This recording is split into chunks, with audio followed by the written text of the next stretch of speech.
Le Togo connaît une forte croissance économique depuis ces 5 dernières années. Estimé à plus de 5% en 2013, le taux de croissance sera d'environ 6% en 2015. Une croissance qui attire de plus en plus d'établissements bancaires. Ainsi, si le taux de bancarisation était aussi de 5% en 2010, il est d'environ 8% de nos jours. Une situation qui s'explique selon des observateurs par des réformes économiques du gouvernement togolais. La banque va vers là où son intérêt l'appelle et donc elle avait très longtemps, elle comprenait plutôt que la recherche de l'intérêt, c'est beaucoup plus vers l'orientation de ses activités vers les riches.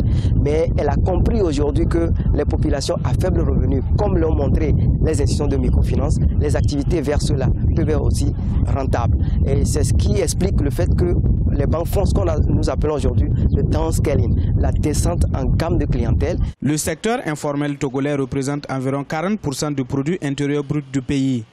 Mais il peine à avoir l'accompagnement des banques.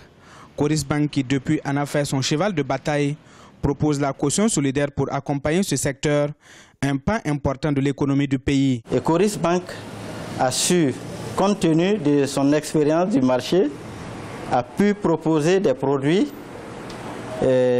à ce secteur économique en installant un système de suivi rapproché et en adoptant le système de conseil à ses clients. Sur une population estimée à plus de 6 millions d'âmes, ce sont 12 banques actives qui se partagent le marché financier togolais en 2015. Notons que la BCEAO, la Banque centrale des États de l'Afrique de l'Ouest, a entamé une vaste campagne populaire avec pour objectif d'atteindre un taux de bancarisation de 20% dans l'espace UEMOA à l'horizon 2020.